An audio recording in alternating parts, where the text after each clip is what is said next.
एवं ऐसे सपूत राष्ट्रभक्त गोभक्त पन्नाराव जी के इस देव भोगे धाम पर विराजमान पूज्य संतों का वंदन करता हूँ। सादर ओम नमो नारायण। हमारे संघ प्रमुख आदरणीय श्रद्धेय लक्ष्मण सिंह जी साहब को बहुत बहुत साधुवाद और शुभकामना कि आप तुरंत और त्वरित इस क्षेत्र में पधारे। आपका हृदय से साधुवाद और आभार। इस कार्यक्रम में पधारी हुई मातृशक्ति को हृदय से वंदन।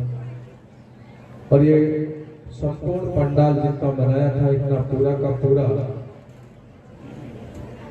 उपस्थित भद्र पुरुष और समाज के प्रबुद्ध जन, शुभचिंतक, युवा शक्ति, सबको बहुत बहुत हृदय से साधुवाद और शुभकामना करता हूँ। क्षत्रिय युवक संघ की 75वीं जयंती के उपलक्ष्य में राणा पन्नाराव जी की इस पुण्य धरा पर जिन्होंने आपके लिए चिंतन शिविर किया, जिन्होंने आपकी चिंता की और अपने हृदय के उद्गार अपने कलम से बद्ध करके और जीवन को इदम राष्ट्राय इदम न ममः और उससे भी आगे इदम कुलाय इदम न ममः ये छात्र कुल के लिए समर्पित करने वाले पूज्य धन सिंह जी को बार बार वंदन करता हूँ। ऐसे सिद्ध साधक और पवित्र और दिव्य आत्मा अपनी इस धरा पर पूज्य धन सिंह जी ने जन्म लिया, इस कुल परंपरा में लिया और चिंतन किया इस समाज का और एक ही ध्येय, एक ही लक्ष्य लेकर के आज से 75 साल पहले इस क्षत्रिय धर्म के पालन हेतु क्षत्रिय युवक संघ की स्थापना की, जिसका सुंदर सा दृश्य आज लेकर के हृदय गदगद हो रहा है। उनकी साधना, उनकी तपस्या और उनका चिंतन आज बोल रहा है। इस पंडाल के अंदर प्रत्येक प्रकार के व्यक्ति विराजे हैं, बुद्धिजीवी, विवेकशील, मातृशक्ति, पुरुष, वयोवृद्ध और युवा शक्ति। ये जो संगम, ये सुखद स्वप्न, एक साकार स्वप्न का दृश्य, मैं पुनः हृदय से ऐसी दिव्य आत्मा को प्रणाम करता हूँ पूज्य धन सिंह जी साहब। और ऐसा चिंतन और चित्र आज सामने प्रस्तुत कर दिया कि पूरे देश और विदेश के अंदर क्षत्रिय अपने बोध को प्राप्त कर रहा है। तो कुछ काल में, कुछ समय में क्षत्रिय अपने बोध को भूल गया था, अपने स्वाभिमान को भूल गया था। पुनः धन सिंह जी साहब श्रद्धेय एक ऐसा बीजारोपण करके गए जिसके उपलक्ष्य में, जिसके परिप्रेक्ष्य में एक वट वृक्ष बन करके आज पूरे समाज में, पूरी पृथ्वी पर छाया कर रहा है।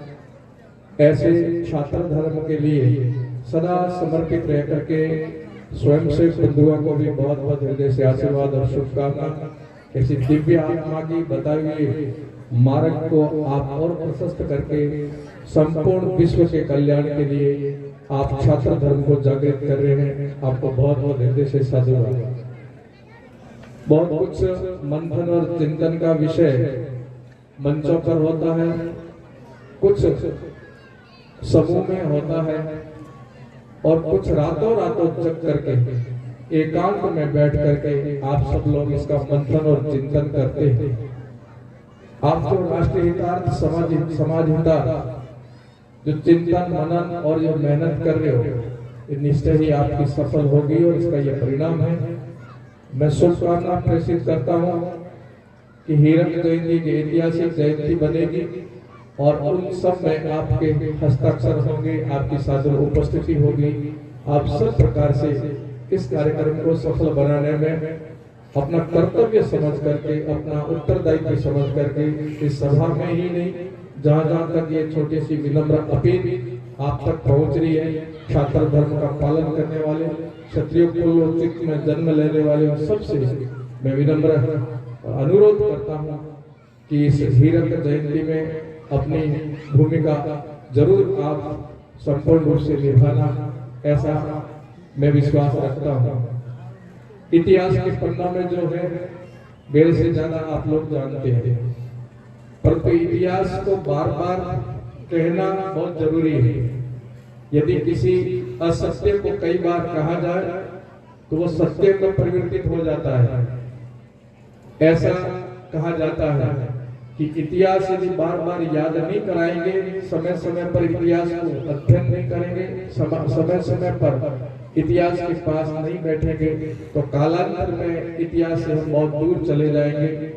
क्षत्रिय युवक संघ के इस मंच के माध्यम से नन्ही बालिका हो चाहे हमारे विद्वान हो, सभी हमें इतिहास के बारे में बार बार अवगत कराते हैं। अब तो केवल एक काम है कि आपके अंदर छात्र धर्म का जो बीज है, जो छुपा हुआ बीज है, जो आपका छुपा हुआ स्वरूप है, उसको पहचानो और बीज को प्रफुल्लित करो, उसको फुलाओ, उसको अंकुरित करो, तो आपको सब कुछ दिख जाएगा कि आप कौन हैं, क्या थे और क्या बनना है। वही पंक्तियां मैथिली चंद जी की बिल्कुल स्वतः ही आप पर आकर के आपको इंगित करेंगे हम कौन थे, क्या हो गए और होंगे क्या अभी। आओ मिलकर विचारें ये समस्याएं सभी। कौन थे आप लोग, अभी क्या हो गए हो और भविष्य में क्या होंगे। ये मंथन और चिंतन कब होगा, कैसे होगा, ऐसी सभाओं के माध्यम से, क्षत्रिय युवक संघ के शिविरों के माध्यम से, ऐसे जहां भी आप बैठो तब इसकी चिंतन और मंथन जरूर किया करो। वयोवृद्ध बड़े बुजुर्ग सभाओं में, बैठकों में, हरियाणा में जहां भी आप बैठते हो, निश्चय ही अपने इतिहास के बारे में एक दूसरे को बताओ, तब जाकर के आगे की परंपरा रहेगी। और समाज के बारे में चिंता करो, समाज के बारे में चिंतन करो, समाज के बारे में सोचो, तो निश्चय ही आप बहुत कुछ अपने स्वरूप को प्राप्त कर पाओगे। छात्र धर्म निभाने के लिए क्षत्रिय युवक संघ के युवा दिन और रात, ऐसे ही विद्वान जन दिन और रात आप सबके लिए चिंतन करते हैं, तो आपका भी कर्तव्य बनता है कि आप जहाँ बैठे वहाँ जरूर क्षत्र धर्म को निभाने के लिए क्षत्रिय युवक संघ के बारे में भी चिंतन किया गया। एक थोड़ा सा मन में शंका और प्रश्न खड़ा हो, बार बार दिन और रात 75 साल तक अथाह प्रयास क्षत्रिय युवक संघ ने किया है। थोड़ा सा हमारा भी कर्तव्य बनता है कि हम भी चिंतन करें कि क्षत्रिय युवक संघ आखिर हमारी इतनी चिंता और चिंता करता है, तो हमारा भी कर्तव्य बनता है कि क्षत्रिय युवक संघ की बातों को समझ करके और अपने जीवन में लाना और अपने परिवार में लाना, स्वयं के जीवन में लाना।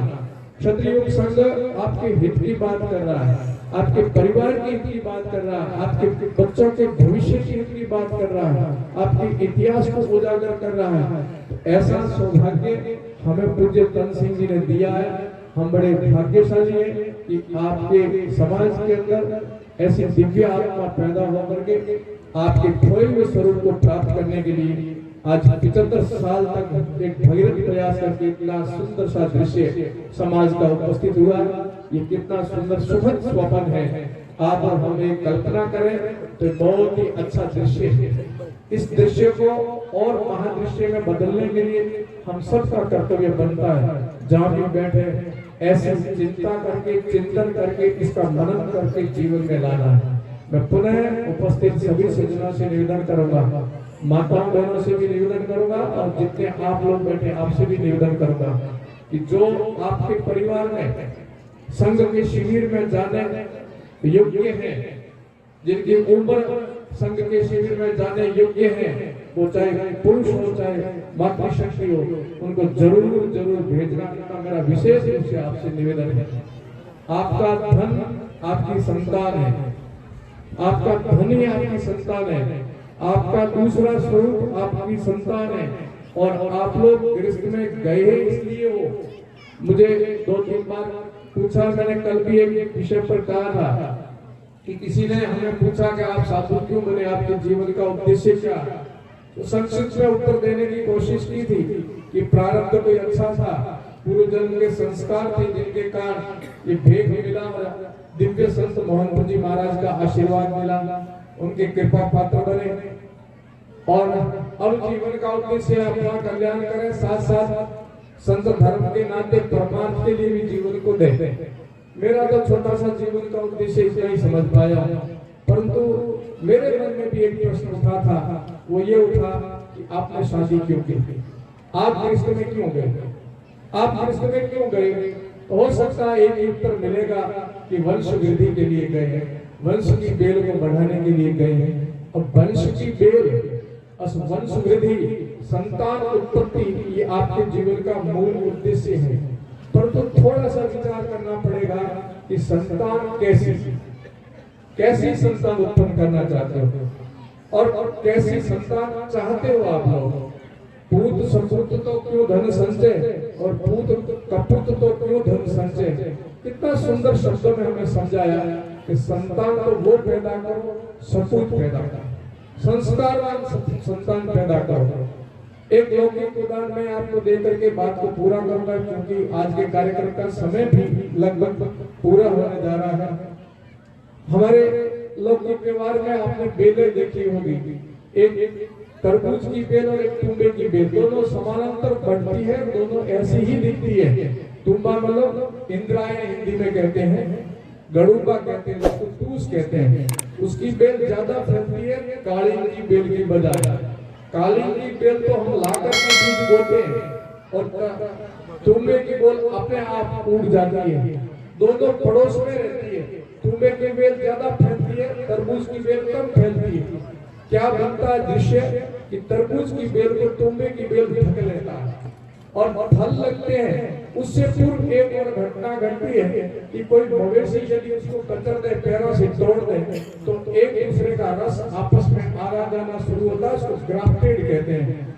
और तुम्बे की बेल ज्यादा होने के कारण तरबूज की बेल पर प्रभाव पड़ता है और तरबूज की बेल के अंदर तुम्बे की बेल का रस जाना शुरू हो जाता है। होते होते जब फल लगते हैं तो तरबूज के निश्चय ही तरबूज जैसी आकृति के फल लगेंगे, तुम्बे के तुम्बे जैसे ही लगेंगे। हम लोग प्रसन्न होकर के तरबूज को घर ले जाएंगे कि बहुत मैंने चला करके बीज बोया है और बहुत अच्छा मीठा फल होगा। जब उसको फोड़ के खाते हैं, आप सबने किसी ने अनुभव जाहिर किया कि आप जमीन से जुड़े किसान हो और उसका खारा जहर स्वाद हो जाता है और उसका तरबूज की जगह नाम भी बदल जाता है कि सालो तेतु बोली ना तो तरबूज बनो ना तुमको बनो, तेतु को बढ़ गयो। ऐसे ही आपकी वंश बेल के कहीं तेतु में न लग जाए, ये विशेष ध्यान रखना है। जब तरबूज लगने थे वहाँ तेतु में बन जाते हैं। संसर्ग जात दोष गुना फलती, संग से दोष गुण आते हैं। आपके बच्चे यदि सही संग पर आ गए, संघ की पृष्ठभूमि में आ गए, तो मैं विश्वास के साथ कह सकता हूं कि वो तेतु बाजा बनेगा, अमृत रूपी फल बनेगा। ऐसा ही आपके जीवन का उद्देश्य भी यही है कि सुयोग्य संतान समाज को, राष्ट्र को दे जाना, इसलिए ही आप गृहस्थ में गए हो। ऐसा सुंदर दृश्य और ऐसी सुंदर रचना पूज्य तनसिंह जी कर गए।